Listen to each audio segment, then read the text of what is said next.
2021-22 অর্থবর্ষে কেরোসিনের ওপর ভর্তুকি খাতে 1 টাকাও বরাদ্দ করেনি দিল্লি। কিন্তু এতদিন কেরোসিনে ভর্তুকি দিত সরকার। কিন্তু এবার বাজেট প্রস্তাবে ভর্তুকি না থাকায় সম্ভবত এপ্রিলে নতুন অর্থবর্ষ থেকে আর ভর্তুকি মিলবে না কেরোসিনে। প্রতিবাদে এবার রাস্তায় নেমেছেন রাজ্যের বিভিন্ন প্রান্তের কেরোসিন ডিলাররা। মঙ্গলবার খাদ্য ভবনের সামনে থেকে গড়িয়াহাট পর্যন্ত প্রতিবাদ মিছিল করেন তারা।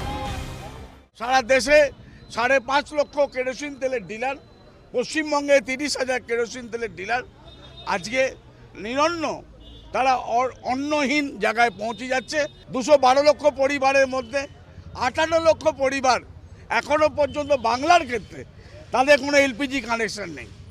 আমরা কেরোসিন তেল দিয়ে তাদেরকে কেন্দ্রীয় সরকার যে তেল দিতেন, রাজ্য সরকার যে তেল বন্টনের আমাদের মাধ্যমে ব্যবস্থা করেছিলেন, সেই তেল দিয়ে গরিব মানুষের যে রান্নার ব্যবস্থা হতো, খাওয়ার ব্যবস্থা হতো, সেটাও থেকেও কেন্দ্রীয় সরকার গরিবদের বঞ্চিত করে দিচ্ছে। কেরোসিন ডিলারদের দাবির প্রতি পূর্ণ সমর্থন জানিয়েছেন খাদ্যমন্ত্রী জ্যোতিপ্রিয় মল্লিক। দুঃখের কথা আপনাকে বলি, কেরোসিন শুধু বাংলায় উঠিয়ে দেওয়া হলো, এটা কিন্তু চলে যাচ্ছে আরেকটি রাজ্যে চলে যাচ্ছে বরাদ্দ। বঞ্চনা মানে চরম বঞ্চনা।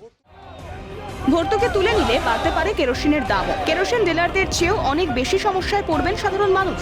এই বিদ্যুৎ গ্যাসের যুগেও এখনো বেশিরভাগ মানুষেরই নিত্য প্রয়োজনীয় সামগ্রী কেরোসিন। প্রান্তিক গ্রামগুলির গরিব মানুষজনের এখনো রাতের একমাত্র ভরসা কেরোসিনই। দাম বাড়লে সমস্যায় পড়বেন ডিলাররাও। ক্যামেরায় অর্চন রায় গোস্বামীর সঙ্গে সান্নি ঘোষের রিপোর্ট, ক্যালকাটা টেলিভিশন নেটওয়ার্ক।